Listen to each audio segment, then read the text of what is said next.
So to deal with good cybersecurity posture, we need to talk about first what bad cybersecurity is, and that's like seeing attacks like malware, viruses, phishing, and everything else taking place within your environment. What a good cybersecurity posture gives you is it gives you the ability to react to these in a very agile and quick manner to prevent them from either occurring or from making too many sort of headways into your environment.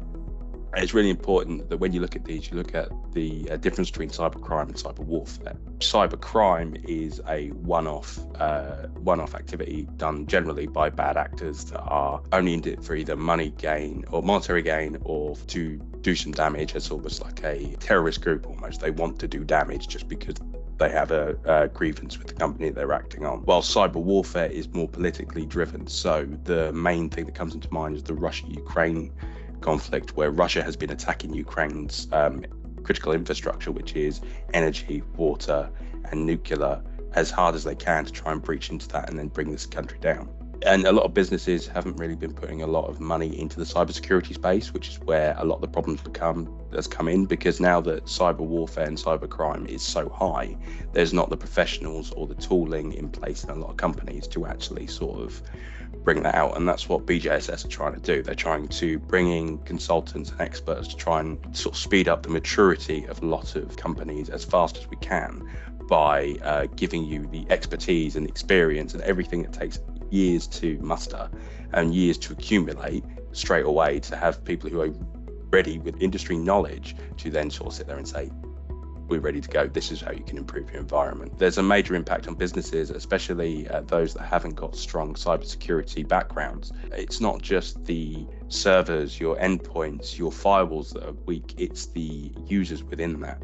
If they've not been trained on what phishing is or what phishing looks like, or how the forms it can come in, then they're going to be weak to being manipulated by threat actors to give them the initial sort of access that they want, or to give them credentials, or to give them financial information. You see it all the time with PDFs for requesting Google Play vouchers or Amazon vouchers because they're not trackable.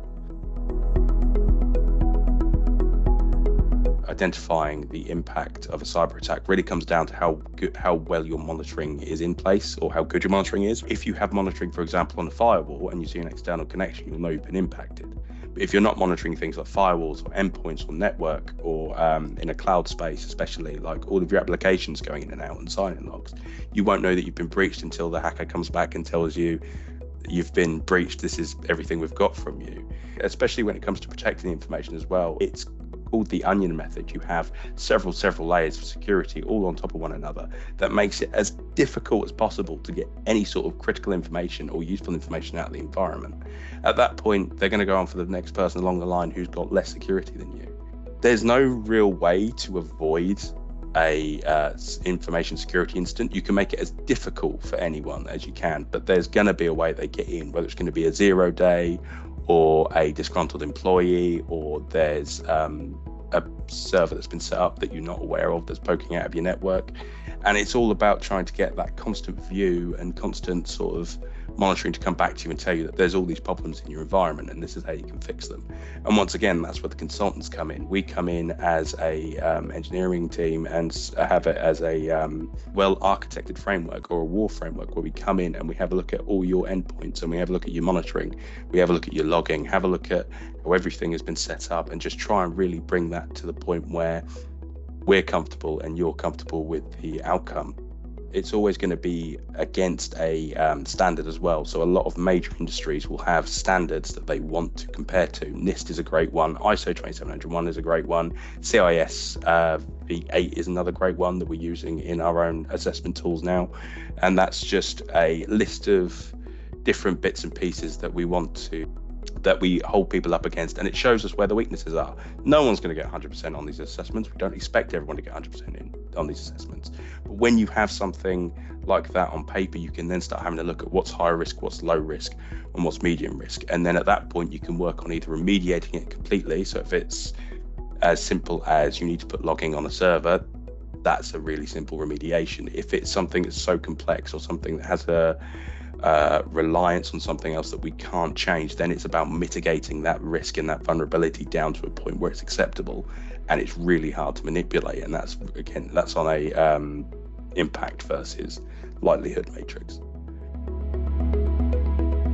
So the skills that are needed is very much dependent on the skill set that's required, as it always will be. The main thing that we bring to the table as BJSS is it's the experience that we have from several different areas and areas of expertise and different disciplines. I know within our managed services security team, we have a operations specialist, which is your day-to-day running. We have an engineering specialist, which is actually building, configuring, writing rules and setting things up in a very secure manner. And we have an advisory specialist who is the risk compliance and sort of advisory, taking things and sort of really relaying them back to the customer with, this is what we really need to do in this area. Any analyst can become an expert, right, or a professional.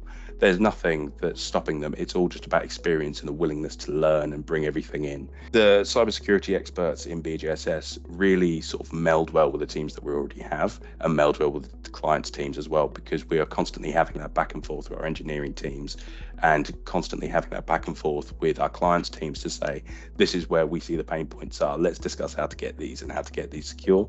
And it's all about working together as a team. There's no us and them. It is one team working on one project to make it as successful as we possibly can. And as technology is progressing and as technology is slowly getting more and more advanced and moving in different directions, for example, IoT is a great example. Web development is going well beyond the cloud now and sort of working on APIs. And it's just making sure that all of our analysts and all of our engineers and all of our advisory people and everyone in our platforming team and above are just right on that cutting edge and sort of learning everything they can about everything that is out there and hopefully preparing our skill sets for the future.